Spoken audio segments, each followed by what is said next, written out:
एक समय की बात है। एक घना और विशाल जंगल था जहां अनेक प्रकार के जानवर रहते थे। इस जंगल में शेर, हाथी, हिरण, बंदर, खरगोश और अनेक पक्षी निवास करते थे।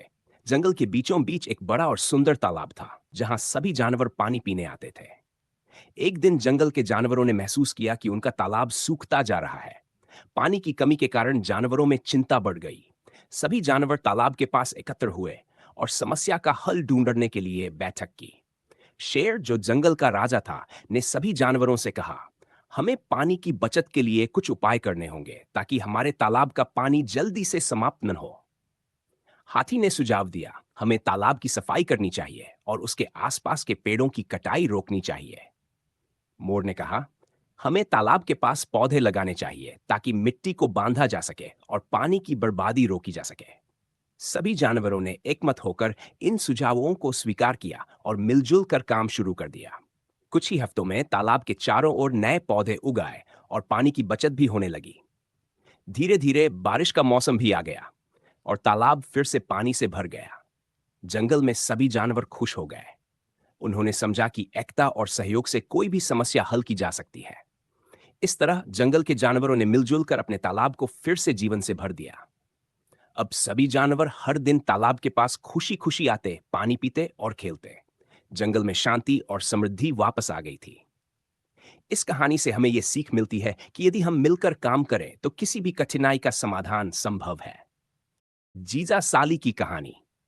एक गांव में रमेश नाम का एक व्यक्ति रहता था।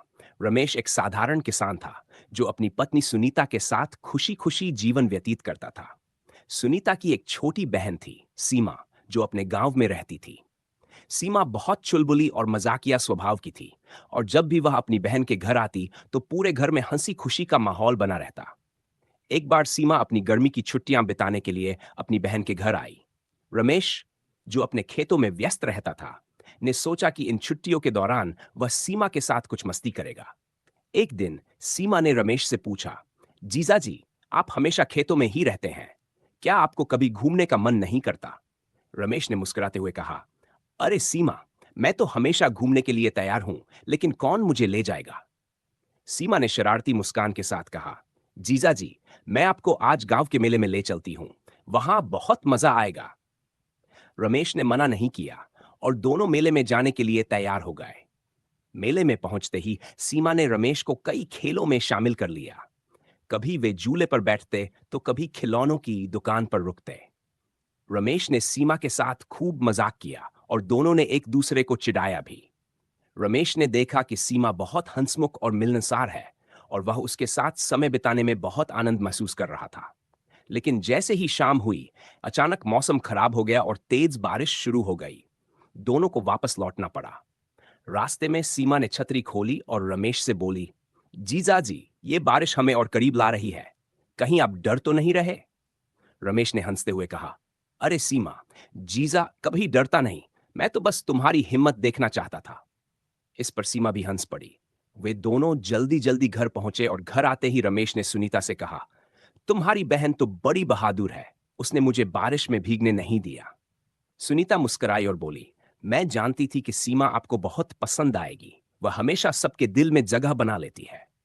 इसके बाद रमेश और सीमा की दोस्ती और भी गहरी हो गई। जब भी सीमा गांव आती, रमेश उसे हंसी मजाक में उलझा देता और सीमा भी रमेश के साथ मजेदार पल बिताने का कोई मौका नहीं छोड़ती। उनकी मस्ती और हंसी के बीच रमेश ने महसूस किया कि रिश्तों में अगर अपनापन और दोस्ती हो तो वे और भी मजबूत हो जाते हैं। इस तरह जीजा साली का यह रिश्ता मस्ती, मजाक और प्यार भरे लम्हों से भरा रहा। गांव में सब उनके इस हंसी खुशी के रिश्ते की मिसाल दिया करते थे। कहानी हमें सिखाती है कि हर रिश्ता, चाहे वह किसी भी रूप में हो, जब उसमें हंसी और खुशी का तड़का लगा दिया जाए तो वह जीवन में रंग भर देता है। दादी की कहानी। एक छोटे से गांव में मोहन नाम के एक बुजुर्ग व्यक्ति अपनी पत्नी राधा के साथ रहते थे। मोहन दादा और राधा दादी गांव में सबसे प्यारे और आदर्श जोड़े के रूप में जाने जाते थे। उनकी उम्र लगभग 70 वर्ष हो चुकी थी, लेकिन उनका प्रेम और आपसी समझ आज भी वैसी ही थी जैसे उनके युवावस्था में थी। मोहन दादा एक साधारण किसान थे जिन्होंने अपनी मेहनत और ईमानदारी से अपनी जिंदगी जी थी। राधा दादी घर का कामकाज संभालती थी और उनकी सादगी और मधुर स्वभाव के कारण पूरे गांव में लोग उन्हें बहुत मानते थे। दोनों का जीवन एक दूसरे के प्रति समर्पित था और उनकी जोड़ी गांव के अन्य लोगों के लिए प्रेरणा का स्रोत थी।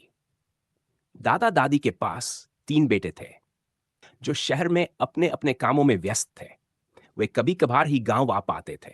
गांव में दादा दादी अकेले ही रहते थे, लेकिन उनका मन कभी उदास नहीं होता था, क्योंकि वे एक दूसरे के साथ समय बिताने में बेहद खुश रहते थे। हर सुबह दादा अपने खेतों में जाते और दादी अपने बगीचे में फूलों और सब्जियों की देखभाल करती। एक दिन दादा को अचानक से बुखार आ गया और उनकी तबीयत बिगड़ने लगी। दादी ने अपने पति की तबीयत देखी तो उन्हें बहुत चिंता हुई। उन्होंने दादा की देखभाल के लिए अपनी पूरी कोशिश की, लेकिन बुखार कम होने का नाम ही नहीं ले रहा था। दादी ने गांव के वैद्य जी को बुलाया। वैद्य जी ने दादा की जांच की और कुछ औषधि दी, लेकिन उन्होंने कहा दादाजी को आराम की जरूरत है। उनका स्वास्थ्य अब कमजोर हो गया है, इसलिए उन्हें ज्यादा मेहनत नहीं करनी चाहिए। दादी ने वैद्य जी की सलाह मानी और दादा को खेतों में जाने से मना कर दिया। उन्होंने अपने पति का ध्यान रखते हुए उन्हें घर पर ही आराम करने के लिए कहा।